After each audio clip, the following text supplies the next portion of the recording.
It's coffee break. Welcome back to another episode of this wonderful podcast where we are here to remind you that you should probably put your mic in the right spot before you start recording. We didn't do a test this time. Usually that's when I get all like OCD about it. Yeah.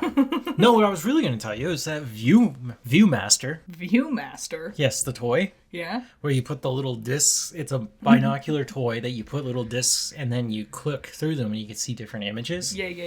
You probably need to look at light to really get a good look at them. But yes. This is going to be a movie. How? I don't know. How? Well, we have good news there. Because this is Mattel. Remember, after the success of Barbie, they were like, we're going to make movies of everything. Yeah, they sure are.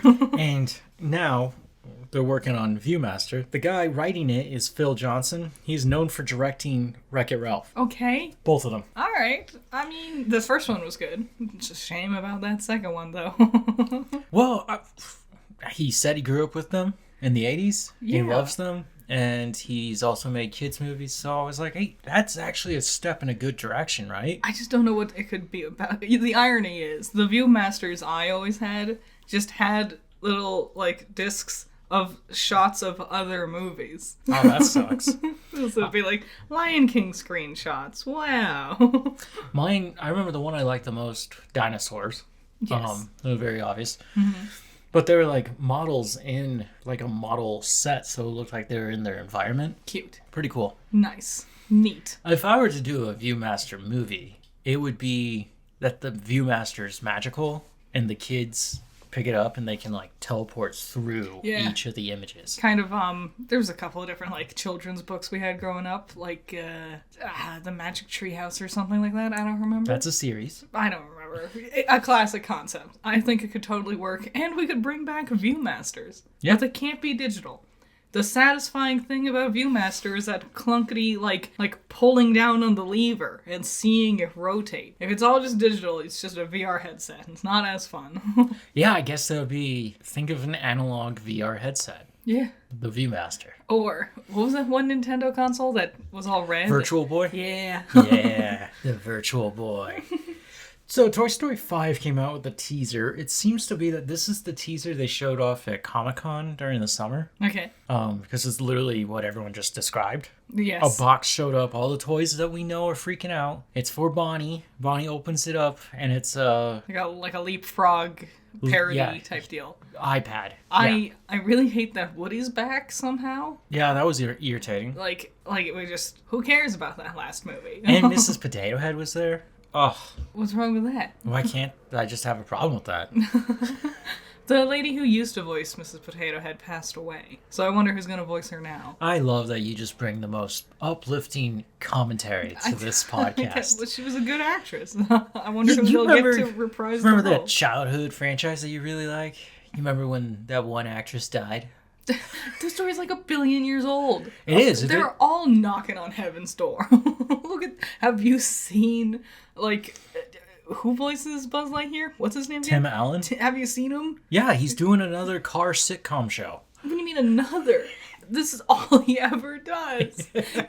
Tim, you have to do something different eventually. If you guys haven't noticed this, look into his history. He is known for doing sitcoms that involve, stereotypical manly activities. And the best one is Home Improvement, right? Yes. Which isn't even that good. No. As he keeps going, they fail, and he just makes another one. And it's just a slightly different version of the last one. Mm-hmm. It's so annoying. The thing is, he is not a very manly fellow. No, no. I'm sure the thing is, I think he's passionate about cars. No, he's not. He's not? No. He talks about them all the time. Well, yeah, he's passionate about cars. But where this all begins is, he used to be a stand-up comedian. Not a very good one. We watched this special. This is the special that is probably the most important to understand him. Mm-hmm. Because he's talking about being a man, and he's going, ooh, ooh, ooh, ooh. That's where he really starts that thing. And he really does do that. He also does it when he's Santa in Santa Claus. Well, he got kind of famous for it. Yeah, this is his acting style. But the problem with him is that's not who he is. He's just high on cocaine. He's a yuppie. Yes. He's a suburban boy. The whole point of it was he was talking about manly things because it wasn't the thing that you would associate with him. Yeah. But because he got so associated with it, he like made it his new. He's kind of like Larry the Cable Guy. That he does not talk like that, but that's what everyone thinks he would be. Yes, so that's what yes. all his follow-up characters do. Yep. Which is funny because Buzz is stern, but not like that. Yeah, militaristic. It's a space ranger. True. Yeah, especially the newer models or like a fresher model before they get seasoned by the world, I guess. Which I think if we were gonna do a follow-up for Toy Story, bringing it back around to the actual like topic, rather than do the leapfrog thing, which feels a little like it's been done, I think they're missing out a huge opportunity of like the revamped versions of old toys. Like how we have our old toys from like the 60s or 70s that are very like clunky and plasticky, versus the new age toys that we have these days that are very, digital forward and tech heavy, but just making it an iPad I feel like is a little on the boring side. Like I want to see what the in-universe redo of Buzz Lightyear would look like, What are you talking about? What do you mean, what am I talking? Where did I lose you? There's Buzz Lightyear with Chris Evans. Yeah. They redid him. But you wanted to see a new model. That was the one. No one liked it. But that wasn't a new one. That was the same design. They ate inside out sandwiches, and it's still a funny scene. I try so hard to flush that movie out of my brain, and you keep bringing up things that I don't want to remember. Toy Story 5. I mean, whether you like it or not, apparently it's coming at us. Mm-hmm. Which is more interesting is that the Shrek 5. Yes. This is, for me, with nostalgia, this is too much. Yes. I'm like, I don't want this. Especially because just the other week we rewatched Shrek 3. Shrek the Third. Yes. I think we talked about it on Coffee Break. For sure. Not good. No. And it's like, oh, that was bad. And then the fourth one was also bad. So I don't know.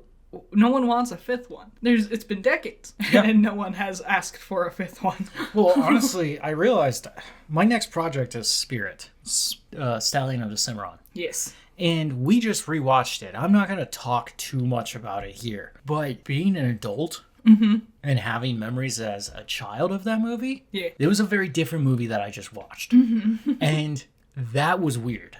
Yes. So, yeah, now you're going to get Toy Story 5 and Shrek 5, and they have kids, and they're in romances. The thing that kills me with these ones, with the fifth ones, there's just going to be so many stupid references to their previous films. Yeah. And after a while, it gets so obnoxious. 5 is too many to make. Yeah. So, okay. Alien Earth, which was the hit FX Hulu show about Alien, the xenomorph. It got renewed for a second season. Cool.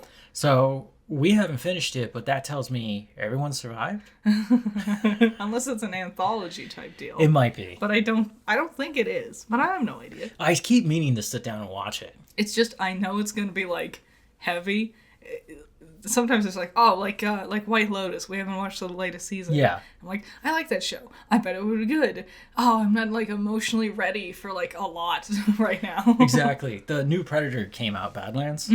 Right? It's doing really good. People like it. And I was like, yeah, see, but that's the thing. Predator doesn't have the sexual conflict that Alien brings, you know? Yes. There's just some things in Alien that you're just like, oh. Also, is Badlands... Finish your thought, sorry. Can I just not deal with a face hugger today? Does everything on the spaceship need to be designed like this? Yes. Why is everything so phallic? Is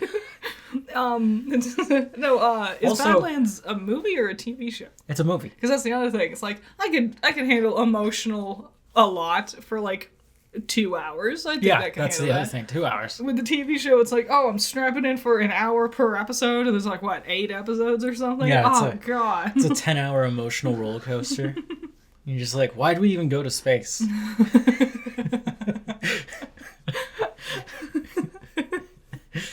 Werewolf by Night. Do you remember that one? I do. It's an old... Well, now it's old, but it's an MCU spin-off one-time project. Based on a board game or a video game? Comic book. There's also a board game that's similar, and I think a video game that's also similar. It's Marvel. Yeah, okay, whatever. They're finally making a sequel, everything looks like it's planned to be released by Halloween of next year. That'll be exciting. I liked Werewolf by Night a lot. I hope it's still black and white, because I did not like the color version. Yeah, I mean, they brought back the same director.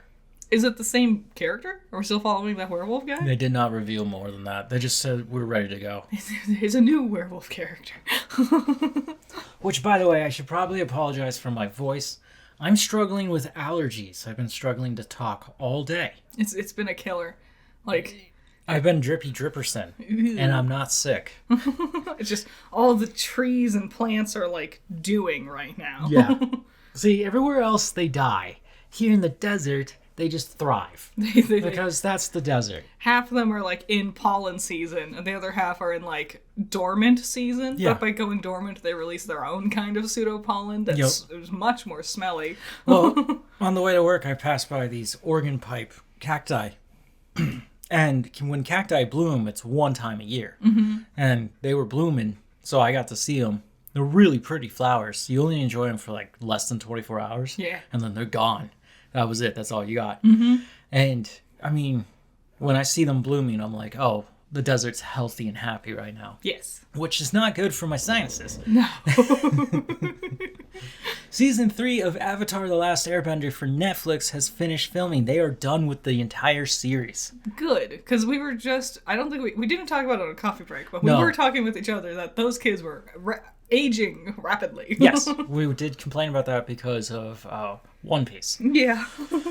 And, well, now we have a date for One Piece. We don't have a date for Season 2 of Avatar.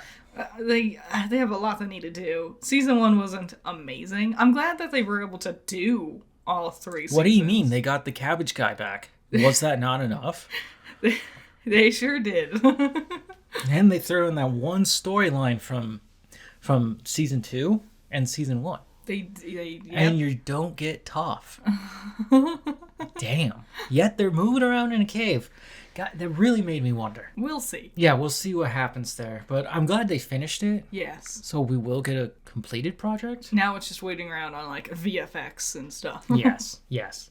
Which, I mean, as long as you do better than M. Night Shyamalan, you're golden, right? I know. My God. You could just put, like, a cool little paper rolly effect so it looks like flames shooting out. Yeah. But you'll have, like, 6 grippers holding it as it's shooting out to get reached to another person. It's like the same level of in-universe effects as the Ember Island players' play Yes. of the show. Yes. HBO has begun working on a live-action adaptation of V for Vendetta. Okay. This will be a TV series, obviously, for HBO. Is it a comic? Yes. So, yeah. It's a graphic novel. There's more to it than what the iconic movie offers, I imagine. Like, more layers and, like, characters back and forths and stuff. I've never read the comic, but I would assume they'd get into V. Probably, yeah. And his torture. I feel like a lot of... What's the main girl's name? Oh, I'm not Natalie Portman. I feel like a lot of Natalie Portman's character was very rushed at moments. Like, it was very, like, run into her next big step throughout the story. Yeah, well, it is an Alan Moore story. Yeah. So they might have had to cut some things. Mm-hmm. But yeah, last week I was like, oh, they're going to re-release V for Vendetta, the movie, the one we're talking about, in theaters for its 20th anniversary next year. But here, like, a week later, they're like, oh, we're also just going to remake it. And I'm like, what? Guys, why did you wait for November 5th to pass, and then you're like, oh, next year we'll celebrate? You had the time. You were right there. It's like a bad dad who's always broke and smells of cheap cigarettes and whiskey. And he's like, don't worry, I'll get your birthday next year. And you're like, no, you won't. You missed this year. It was today. Like, it's your birthday, and then, like, a week or two later, he comes up and like, hey, use your birthday gift, kiddo. Sorry, it's a bit late. And it's like, oh, okay. Yeah, it's just a jar of old pennies. It's like there's some rare ones in there, and the rare ones are like not. Yeah. You find a buffalo nickel. Yeah. You find some Chuck E. Cheese tokens. Those are rare. DC Studios has announced a very awesome project.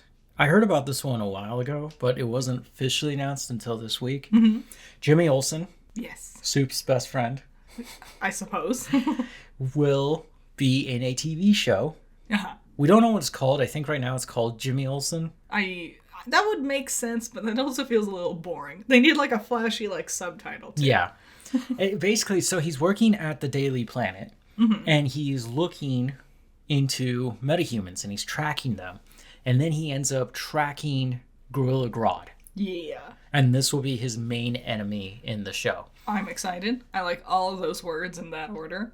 I think it's a great thing to busy Jimmy with. Yeah. Fun. And you have Soups. Yeah. So Soups can just show up at any moment. It'll also be fun, like, seeing the Clark Kent and Superman story from not his perspective. Oh, yeah, he want to know. I mean, I don't think he does know. No, he doesn't. But, like, yeah. Not every Jimmy's made the same. Look at Zack Snyder's. Also, if he's running around... Yes. If he's running around looking for metahumans, there might be, like, a larger plot that Superman is busy with that he can't really, like, waste time on with these smaller things. That's why Jimmy's doing them. Okay, yeah, so you're not wrong. Because obviously, Man of Tomorrow will delve into what we were dealing with at the end of Peacemaker Season 2. Yeah. Which is salvation. And basically, Rick Flag Sr. is going to try and get rid of all the metahumans on this planet. Which could probably tie into this plot point, in a way. He also gets very fed up with Lex. Yeah. And he throws him in there, too. That'll happen. Lex is annoying. And from what I was reading, Lex will gain control of the surviving group of bad guys. Along with the help of Savage. Sure. Randy Savage. Randy. No, that's a guy. Randall. Randall Savage? Randy Savage doesn't have the weight to it, you know? Why can't I remember his name? He's an ancient human being who's lived... He's basically immortal. Vandal Savage? I think it's Vandal, yeah. Yeah. Anyways, those two team up and they get the bad guys out. But I'm like, that's a movie. Is this Jimmy Olsen one... I almost called him Jimmy Neutron. Is this Jimmy Olsen one gonna... Is James Gunn working on it? Do we know? Well, if anything DC, is him. Well, I know he's, like, producing and whatever, but do we know who's, like, directing it or writing it? No, they only just said that the guy who plays Jimmy's coming back to play him. Good, he's great. And I was like, yeah, what else is he doing? On one hand, I'm like, oh, I hope it is James Gunn, because he's a very good writer. But on the other hand, I'm like, they can't just exclusively rely on James. He's going to get extreme burnout if that happens. Yeah. So, we'll see. I'm excited. This sounds super fun to me. It does. It sounds like this is exactly what I want the DCU to do. It's away from what Marvel does. Oh, God. Doing that Fantastic Four review was painful. Not in the sense of Fantastic Four itself, but to look at the MCU and just be like, how are you screwing up like this? I know, they used to be so good, and I don't even... Like, I know how they fell, but I can't believe they let themselves fall. Yeah, well, look, we both agree. Fantastic Four First Steps is a good movie. Yeah. It's insane that you have to remove yourself from your franchise that you've been working on for, 15 years? To just basically go, no, there's a new universe, here's the new guys. And it works. Yeah. And you're like, well... Maybe it's time to let go of the old one, right? I also think they're really killing themselves with their marketing, because First Steps and Thunderbolts were both good movies. Not amazing, I would say, but very good movies, very fun and entertaining. And I think they could have gotten a lot more, like, traction and audience reception. But the trailers did nothing to offer anything for these movies. One was just nostalgia, nostalgia, nostalgia. And the other one was just Fantastic Four. You like that, right? And I'm like... Give me a plot or a premise or something, or character, or colors. I've seen the Fantastic Four trailer several times. And rewatching the movie, editing that together, I can see that they clearly are cutting things out. Like when you see Reed land, right? It's in all the trailers. But when you watch the actual footage, he's landing because he had stretched himself up there. So you miss the stretchy part, which is so gross. Yes. Ew. Yes.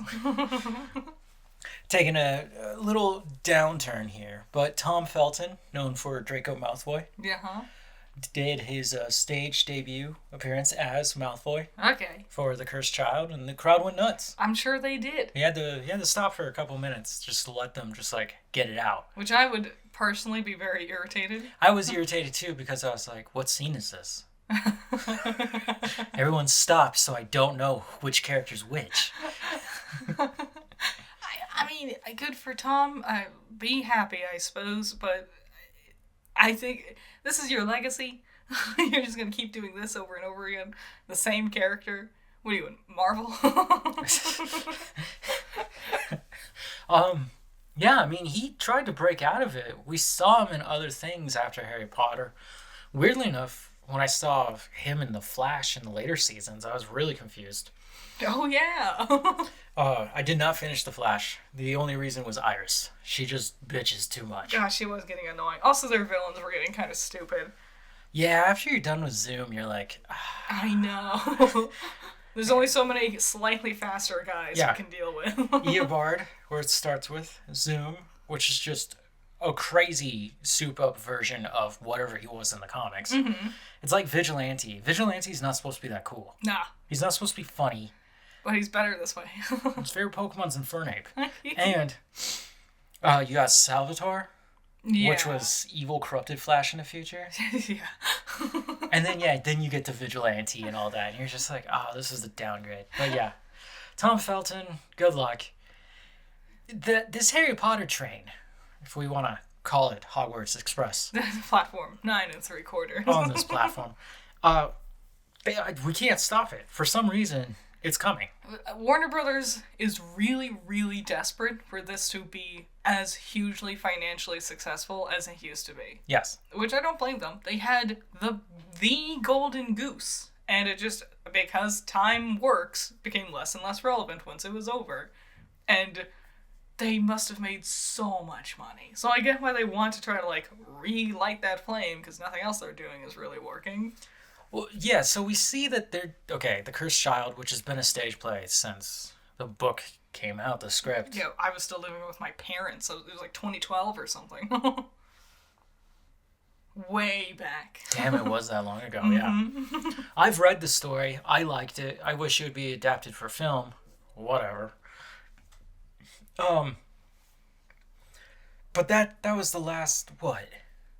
We got Fantastic Beasts. Yeah, that was the thing. Fantastic Beasts was supposed to, like, pick it up and carry on the torch. But it didn't. It fell apart. It was really bad. There's merch nonstop. You can find Christmas merch for Harry Potter right now. Go to any Barnes & Noble and you'll still, no matter what, you'll find a little corner with their wands and whatever. Yep. The weirdest thing was the baking show. Yes. There's a Wizards... It's just Wizards Baking, I think is what it's called. Hogwarts Baking? No. It's what is the universe called? The Wizarding World of Baking or something like that? Yeah. Which it has the twins Fred and George hosting. They did a season last year. It wasn't that good. Turns out the people who were talented were actually, like, genuinely talented at baking and sculpting and doing these things. Yes. One. They balanced it out here in the second season, but it's also like, what? There's a second season? I know. Someone's pumping a lot of money into making these things. And that's what I mean. The train will not be stopped. It's coming. I don't know what did we do. A lot of people are really nostalgic for it. And I'm very nostalgic for it. I could probably quote most of the movies, you know. I remember them forward and back. But a lot of people are, like, obsessive about them. Like there was a thing, we watched the first episode of season 2 of the baking show. Yeah. And they just referenced something. They mentioned, like, a character. And all of the bakers just started laughing maniacally. And I'm like, because they're just that obsessed with it. They, like, the idea of the world is all they want. It's weird. Some of them are weird about it. I guess that's the point of the video game, right? I guess. Hogwarts Legacy? Yeah. Too bad it looked boring. You are just a hater. And you have every right to be on that side. Mm-hmm.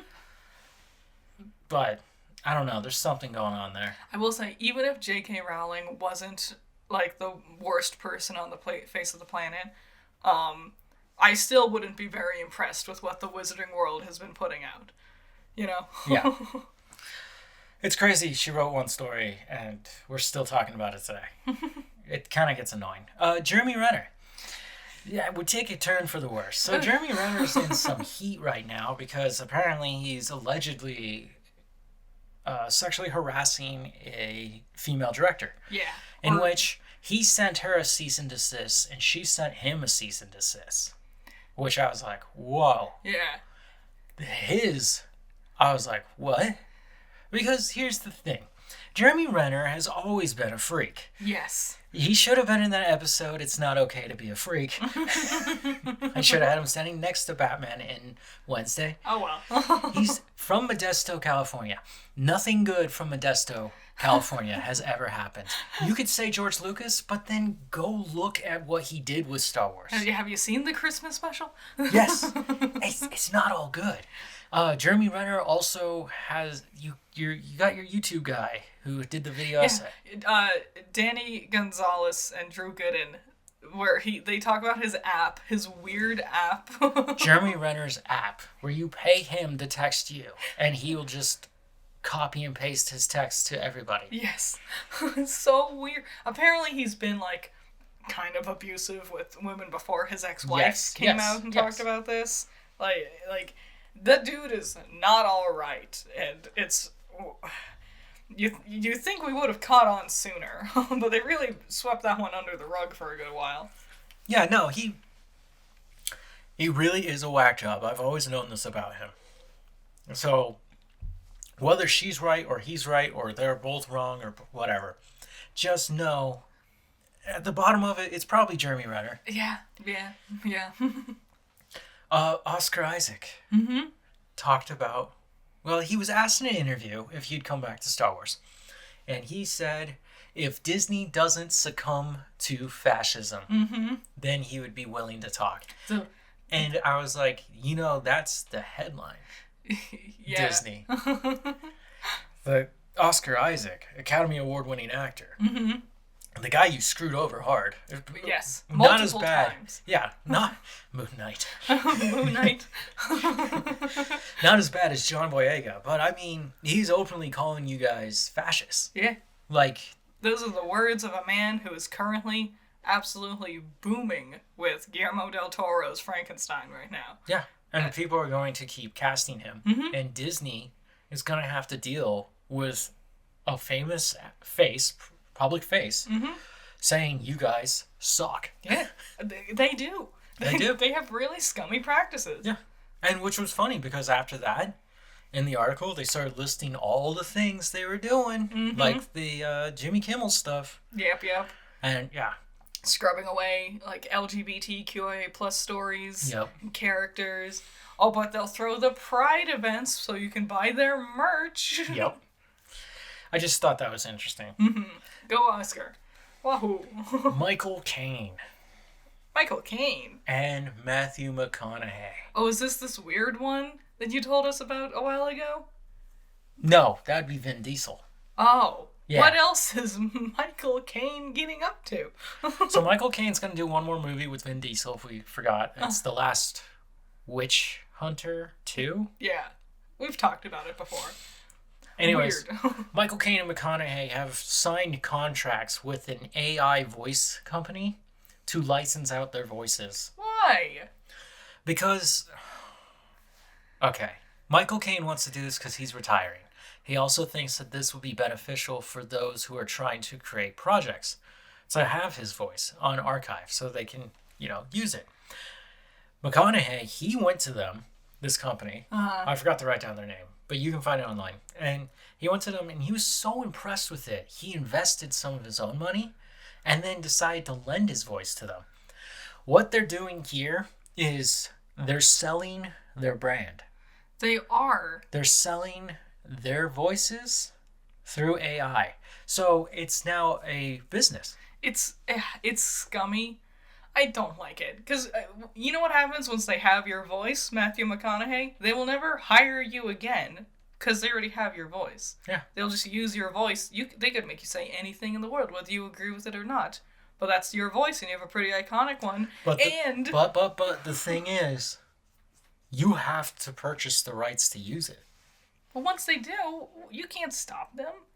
Like, there's going to be contracts in there. You can't just have McConaughey say something outlandish.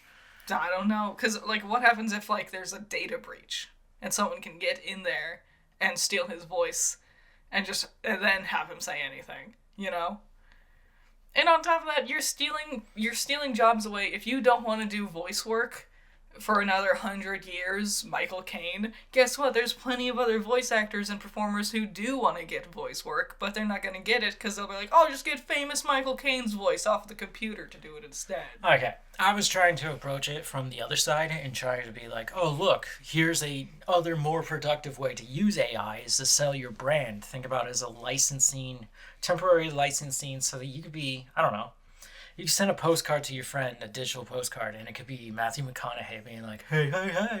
Mm-hmm. But you just want to go with the negative, so. It's the future. That is negative. There's nothing good about this. There's no good If the future is negative, why do we continue to keep going? No, the future of this concept is negative. Okay. Singer, songwriter, Adele? Yes. Will make her film debut in a adaptation of Anne Rice's Cry to Heaven. Every single word you said shocked me more. Yeah, Adele is not an actress, obviously. And this is an Anne Rice book. Anne Rice is more known for Interview with a Vampire. Mm-hmm. What is Cry to Heaven about? Do you know? 18th century Italians finding love with each other through art. Sure. Sounds very Adele. Yeah, but I was like, this is Anne Rice, so I don't think the love with each other is going to be hetero. All right. I know Adele can, like, perform. She's done, like, her music videos and whatever. Yeah. So, weird. Interesting. It's director, crazy she waited so long. The director used to do fashion. Really? He's made a few movies about fashion. And that's obviously his thing. But he was like, I also like making movies. He's in his 60s now. His name's Tom Ford. But geez, both of them. And he was just like, I want to make another movie. So it makes sense. He gets to play with the 1800s Italian look and style. Yeah. While trying to show off the arts at the same time. It's going to be a cool little period piece. I am very intrigued. I want to see how Adele does. Mm-hmm. I want to know what the story is. And I think having the fashion perspective intrigues me. Because maybe he'll approach filmmaking in a slightly different perspective than what we're used to. Because of the eye for fashion concept. Or just, artistry. Maybe just every scene just looks a little better. Maybe the outfits will absolutely rock. Yeah. Or it looks like you went to the Met Gala and you took too much acid. Oh, no. Sabrina Carpenter. Mm-hmm. I heard about this one. It's actually because of the success of Wicked. Really? Ariana Grande. Uh-huh. That Universal was like, you know what, let's get Sabrina Carpenter. She's going to play Alice in Wonderland, and it's going to be a musical. I'm super into this. I'm not... I know a bunch about Wonderland, even though I don't really like it that much. Yeah. I've read the book. I've seen a billion different adaptations. I think this is a fun idea, and it's going to be fun seeing a not Disney perspective on it. Because I think at least all modern films have been from Disney's eye in one way or another. Wasn't Ruby have one? Yeah. Yeah, they sure did. Just wanted to get you back for that. That worthless season. Last and final season. I think it's cool. Sabrina Carpenter. It's a musical, so I mean, this is literally what they do. Like, Ariana Grande did not do bad in Wicked. Mm-hmm. And so, like I just said with Adele, I know Sabrina can perform. She's done acting stuff with both her music videos and other things. I'm not entirely sure what. Yeah.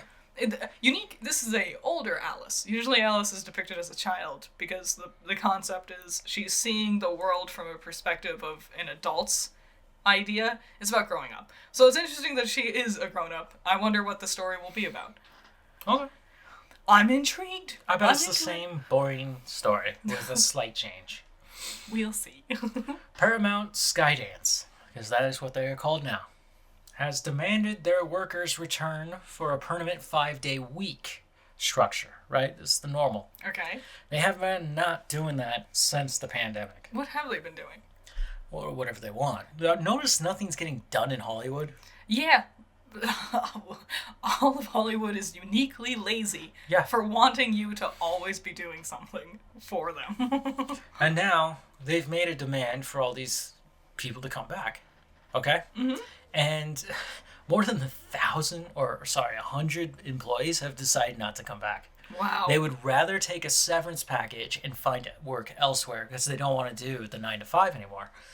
NBC Universal, one of the other big five, Yeah. has tried to do a similar thing with their employees where they threaten them. And the employees, majority of them, came back being like, give me a severance package. I don't want to do this anymore. That's crazy. I don't think everyone's just, like, lazy, because, like, I totally understand the idea of not wanting to do a 9 to 5, that it is grueling and obnoxious, especially if you've been off of it for so long. Yeah.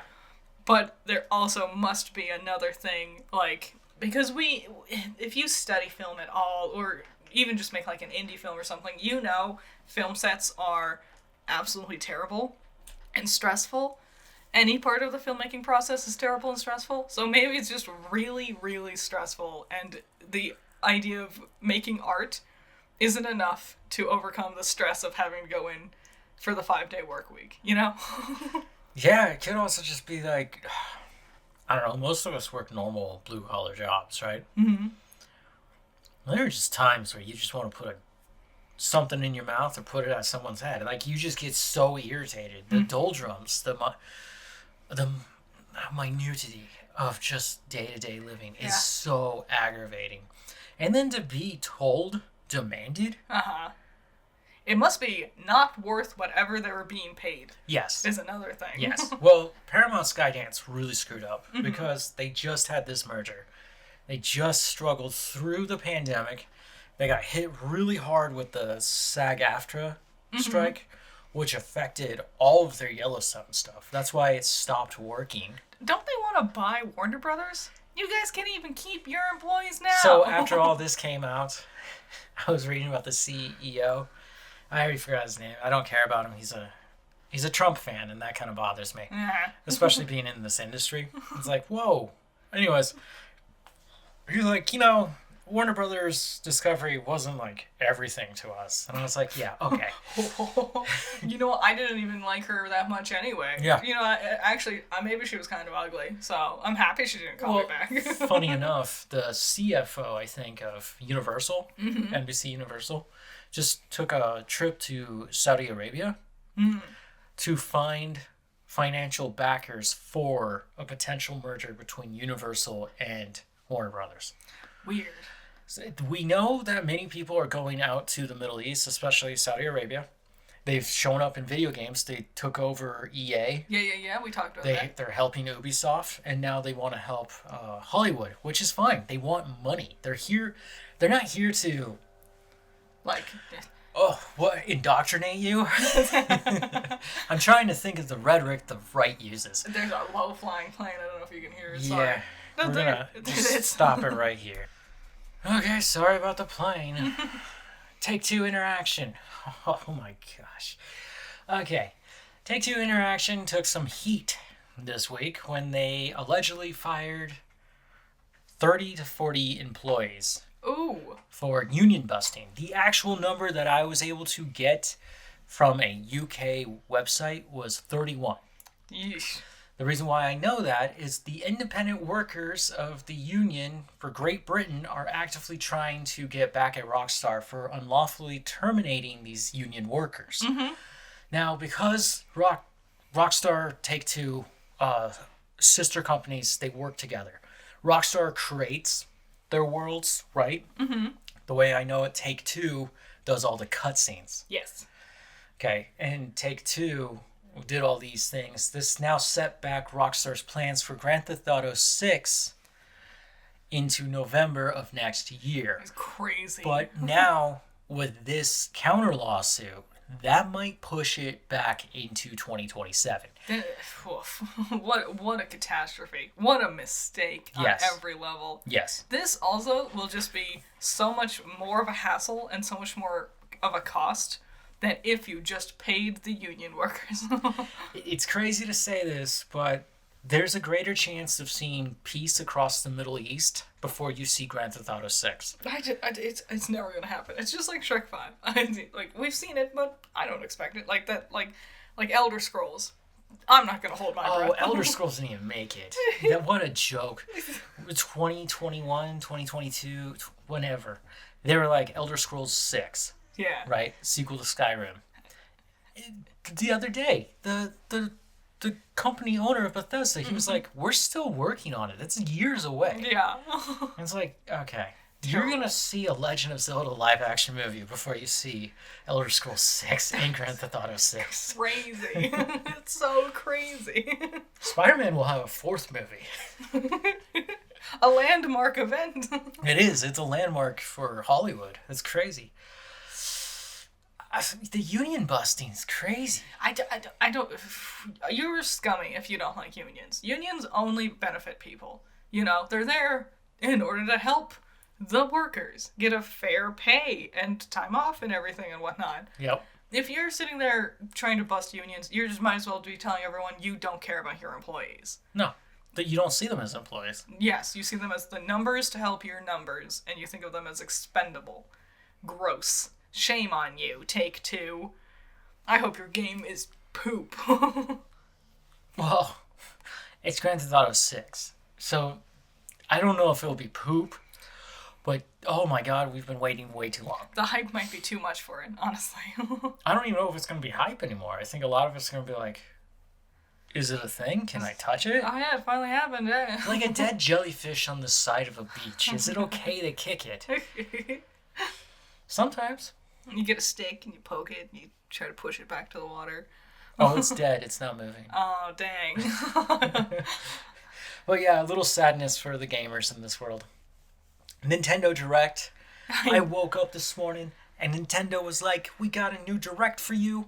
And I was like, okay, 30 minutes. I can crank out my workout and get my coffee and sit down on the couch and watch. Mm-hmm. Did it. I did it. I waited. I did it so fast I waited. Yeah. And you know what I got?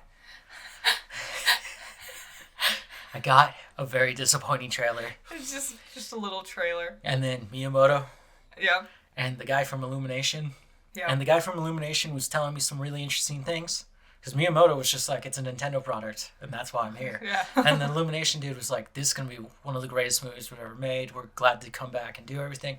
And then Jack Black showed up. Yeah. And it was, like, too much. He was too much. He brought real Nickelodeon Kids' Choice Award energy. Yes. And you could tell the Illumination guy who showed up in a 3-piece suit probably has been awake since 5 a.m. thinking about this press conference and is just going, why am I standing next to a comedian? He's like, I'm overwhelmed. Yeah. Like they cut to Miyamoto and Miyamoto's like, oh, whoa. So Super Mario Brothers Galaxy. Yes, the movie.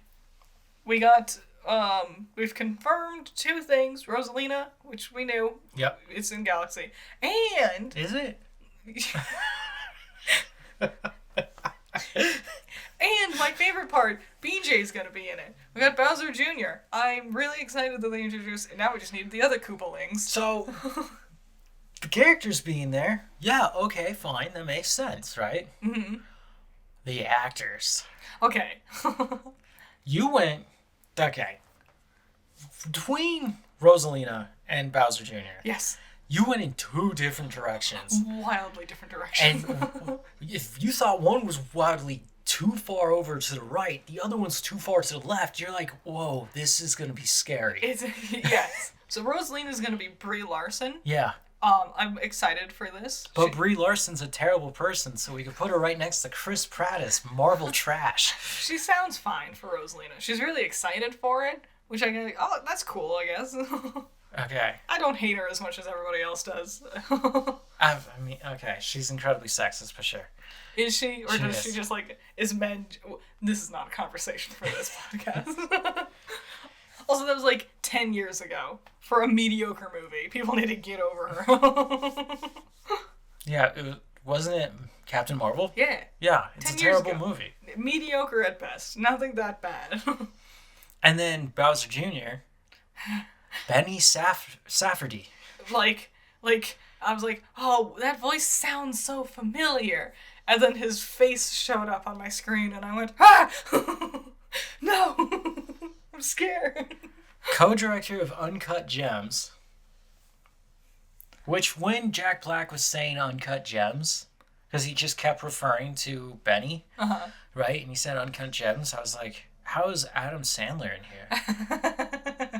Oh no, the director, who also was in The Curse, which is a terrifying show. Yes. And he is the villain of Happy Gilmore 2. Yes, he's been doing a lot. This is, I think, his first voice role.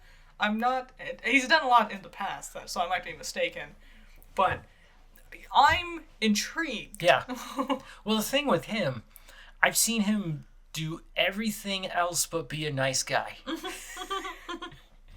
I think that's good for Bowser Jr. Yes, for Bowser Jr. Little BJ. I don't know. You know what bothered me the most about this trailer? Where's Yoshi? Yeah, that was the whole teaser for last time. Where's Donkey Kong? Yes. Do you think will they be coming back? Will we get Diddy and Dixie and Cranky and Funky? Any other Kong family members? But like, where's Yoshi? Yeah. That really bothered me. I was like, well, hold on. Isn't he kind of important? It was, yes, especially for Galaxy. It wasn't a whole lot of a teaser. No, it wasn't. Which is, for how, like, it's gonna be soon. Yes. I don't know. I was like kind of into it. I'm like, okay, this is fine. This is the same thing Marvel's doing, where you're like, the teasers and the trailers aren't doing it for me, and it's like they're hiding things from you on purpose so you don't spoil it, so you just go in and have a good time. Yeah, I don't know. I'm like not opposed to this, but Mario spoke, and my interest plummeted again. I'm like, oh yeah, he does sound like that. Yeah, when he spoke, I was like, it is Chris Pratt. He's back. We'll see. We'll watch it, I'm sure. If we watch the first one, we'll watch this one too. The worst part of this Nintendo Direct, I was like, I swear to God, it better not be like 17 minutes and out. It was 12. It was just the movie. It was just that, yeah. They did not do enough to like hype me up for it. Mm-hmm. You could have just released a trailer. They could have. You didn't need to do a presentation. It didn't need to be a direct. It really did not. I sat here and I was just like, wow. I thought I was going to have something for my podcast. But I have nothing. Former Nintendo boss Reggie. Yes. I can't pronounce his last name. Fils-Aimé. That's not how you pronounce that. It's Reggie Fils-Aimé. I know Reggie. Okay. Well, he too stated recently that he's very confused about the Nintendo Switch 2's first year lineup. It is weird. He's like, this makes no sense. He started pointing out like how it all revolves around Donkey Kong Bonanza. Yeah. And he's like, when was the last time you used Donkey Kong? Yeah. Even like Tropical Freeze, which was a big like rebirth of the franchise. Yes. There was still like Smash Brothers right next to it. Yeah.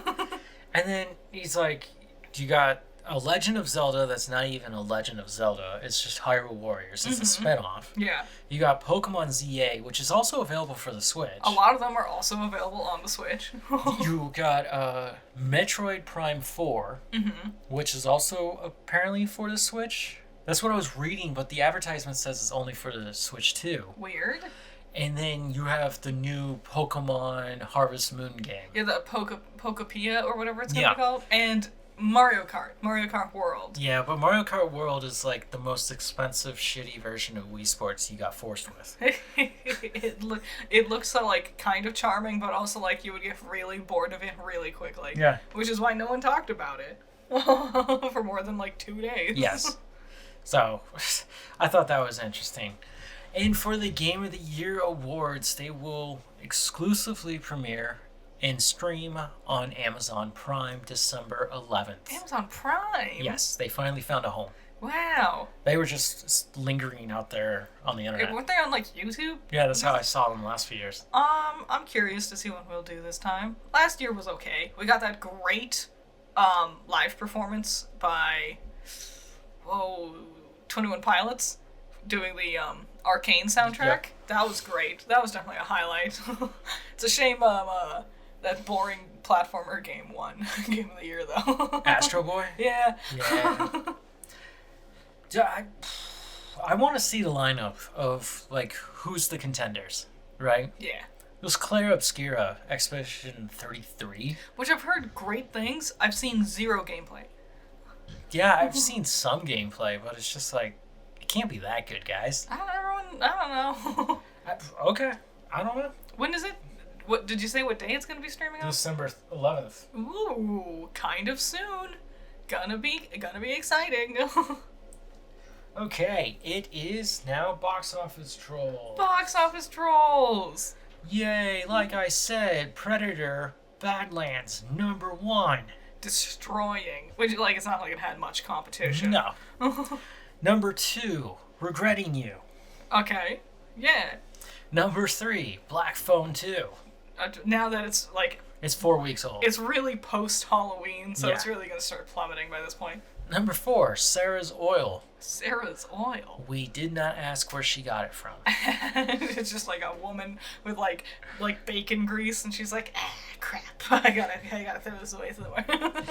#5, Nuremberg. Oh, that came out now? Yes. You mentioned it. I thought this was gonna be like a next year type deal. So everything about this movie sounds awesome to me. It's about World War II, wrapping it up with the Nazis, putting them on trial for their war crimes. You know, it sounds like Oscar bait. Yeah. The thing is, the Nazi general that they're interrogating is Russell Crowe.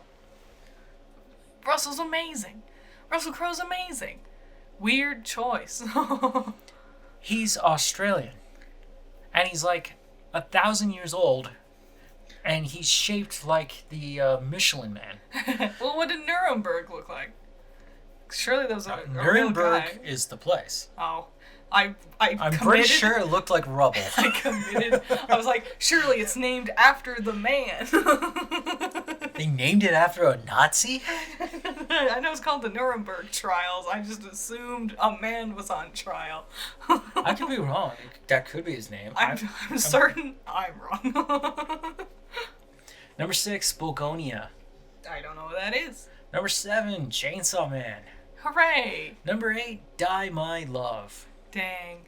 That's sad. This is the Jennifer Aniston, Robert Pattinson movie. Oh! Cool. Good for them. #9, Springsteen, Deliver Me From Nowhere. What a shame. This one's really struggling in the box office. And #10, the Grammy-nominated film, Tron Ares. Yeah. You're lucky you've been able to claw onto the top 10 for this long. I don't even know if I could watch something like that. I really don't want to. I don't like Tron in general to begin with. I don't want Jared Leto in it. At the end of my Both dogs. At the end of my high school career, I found out about this thing called Tron. And it was because Tron Legacy was coming out. Yeah, the new one. Yes, it was the brand new one. The graphics were crazy for that time. But we also didn't have HD TVs. No. And when we all saw it, I was just like, this is dumb. And they're like, what do you mean? This is based on a classic. And I was like, no one's ever mentioned this. No. In the last 18 years of my life, no one has told me Tron has existed. I've never seen it on the shelf. No, I've been to Disneyland. I used to go every year. Never saw anything about Tron. Nope. So This would be like if it really was like a big love, like they're trying to just gaslight everybody. Like Yeah. if you were like The Last Starfighter, where we're remaking that one. Everyone else, I've watched it, everyone else in the world would be like, what the heck is The Last Starfighter? If you were like Willow, which one has slightly more like public opinion, it's like, oh, we're gonna redo Willow. And then it didn't do well, and then they scrubbed the whole season from existence. they didn't redo Willow. They made a sequel to a movie from a different decade. Yeah. A different century. Yes. Like, people love Willow because it looks and dated like an old-timey film. Yeah. That's what it is. It It's was- shot almost practically. A weird, charming little fantasy type deal. Yeah. With, Leave Willow alone. Stop bringing up Willow. You're pissing me off. I love Willow. We should rewatch it. You only love Willow because I showed you Willow. I watched Willow when I was 4, long before I met you. Okay. It was a long time before we rewatched it together, though. I did not remember there were brownies in that movie. Whoa! That's what they're called. I know, that's what they Like the Fae. Yeah, little annoying Faye. Okay, last week's question. Which of the Back to the Futures is your favorite? Coming in at 14%, Back to the Future 2. So I just... Coming in at 14% is Back to the Future 2, so I just ate Russell Crowe. Sorry. Coming in at second place is at 29% Back to the Future 3. Hooray! My favorite one. Got second. It'd be yours. Yeah. And at 57%, clearly winning Back to the Future, because no one cares for sequels. It's also, like, understandable. The original that made the franchise tends to be the best one, except for certain instances like Shrek 2. And Star Wars. Or Godfather. Godfather's good. Godfather, everyone talks about the second one, right? Dude. I don't know. I'm just parroting what I hear off the internet. No, I'm going to be honest. Godfather 2, it's good, but it's not, like, that good. It's not the way they talk about it. It's not like some elevated movie. The first one was based off of a book, right? They're all based off a book. Is it the same book? I wonder what the book's like. Yes and no, because eventually the writer, Mario Puzo, started working with... Kubrick? No. Is that not the director? Francis Ford Coppola. Dang. They don't even look like each other. No, and one's Italian and the other one's definitely not. Yeah. Do you think he's making the Italian movies? I think Kubrick does a lot of weird things. He has a wide net. The Mario Puzo, who wrote the original books, started, like, basically adding and expanding while writing the film scripts. Makes sense. Does it make sense? Yeah. So you can read the book, and you can read his further notes on the books, because there are multiple books. But I'm pretty sure it's just based on the first and only book. Anyway, Back to the Future. The first one was everyone's favorite. Yes. So we found that out. I will figure out another question of the week today. I'm just struggling with that right now because of how annoying the dogs were. Yeah, they both woke up, and then, like, one of them had, like, phlegm. We cut it out of the podcast, I'm sure. Did we? Did I go in there? You can't keep, like, the minute of us sitting there with a dog going, like, in the background. So, Fantastic Four First Steps. Yes. Like I said, it's really sad that you had to go back on so much work to just basically restart, and you got it. Yeah. It is the best version of Rise of the Silver Surfer I've ever seen. It's good. It's cute. It's not, like, amazing. But if you said, let's watch a Fantastic Four movie, this would be the one I'd be like, yeah, I'd pick that one. Yes. Yes. They feel like a family. They function like a family. They don't scream and yell at each other unless, I mean, there's a problem. Yes. My favorite thing, and you bring it up in your review, which I really like your review. You bring up how they don't just overly sexualize the Invisible Woman, Sue. Which is, what a refreshing change of pace. We're going to treat the woman character like a human and not an object. It irritated me. I couldn't get the one thing from Sue I wanted. What was that? She has a line where she's holding Franklin, her son, and she's telling the people of Earth who are scared because they weren't able to stop Galactus. Yes. She goes, I will not sacrifice my child for this planet. And I will not sacrifice this planet for my child. It is a good line.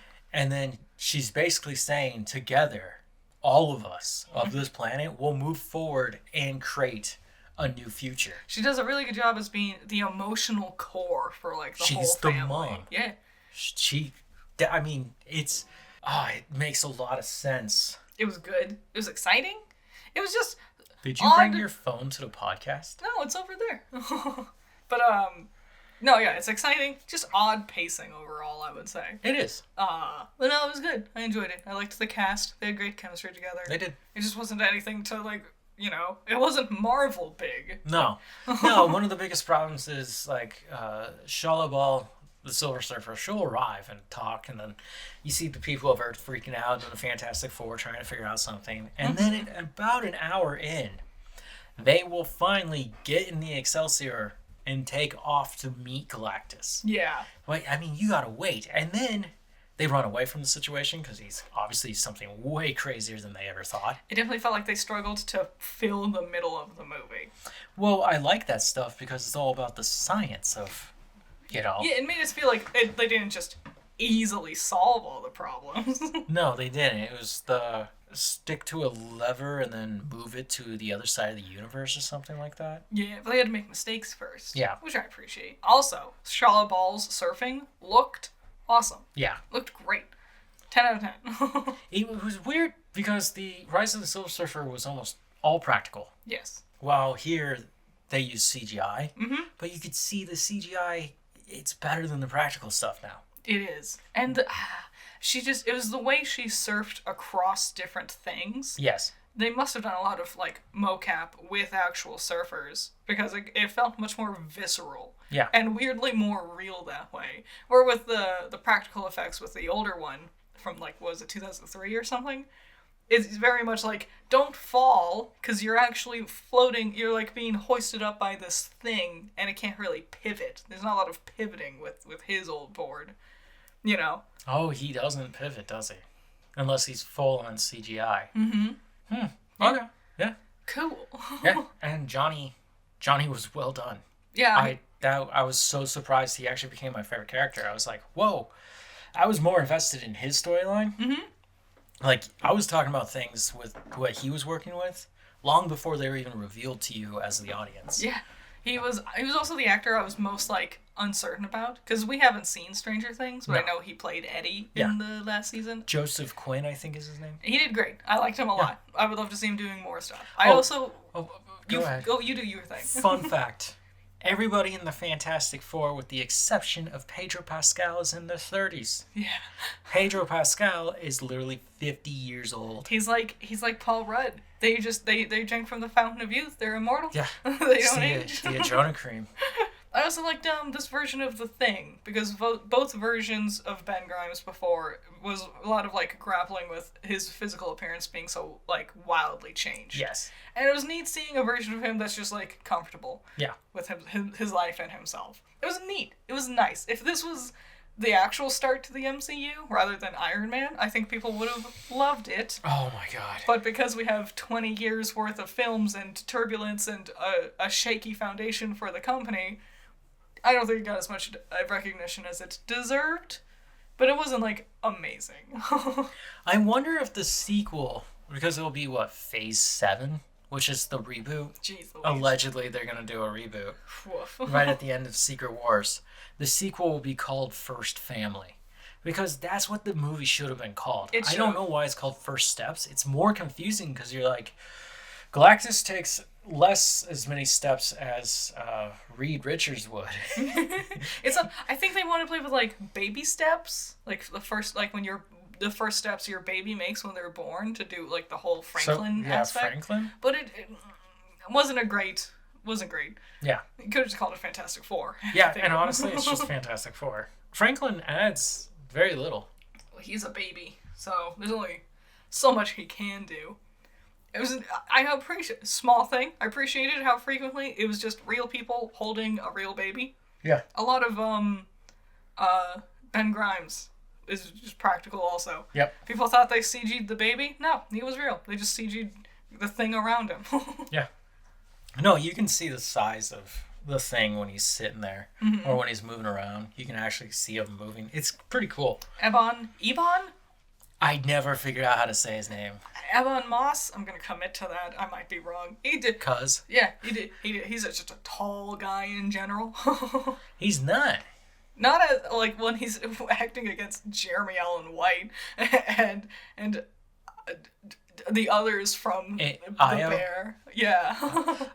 Yeah, so they're smaller. They're my size. They're 5'7", 5'8". Yeah, he's like, what, 6'2" or something? Yeah, he's just a normal size tall guy. Like, he's not a giant. He feels giant. He has a big personality. That's the CGI. Well, it's also being Italian.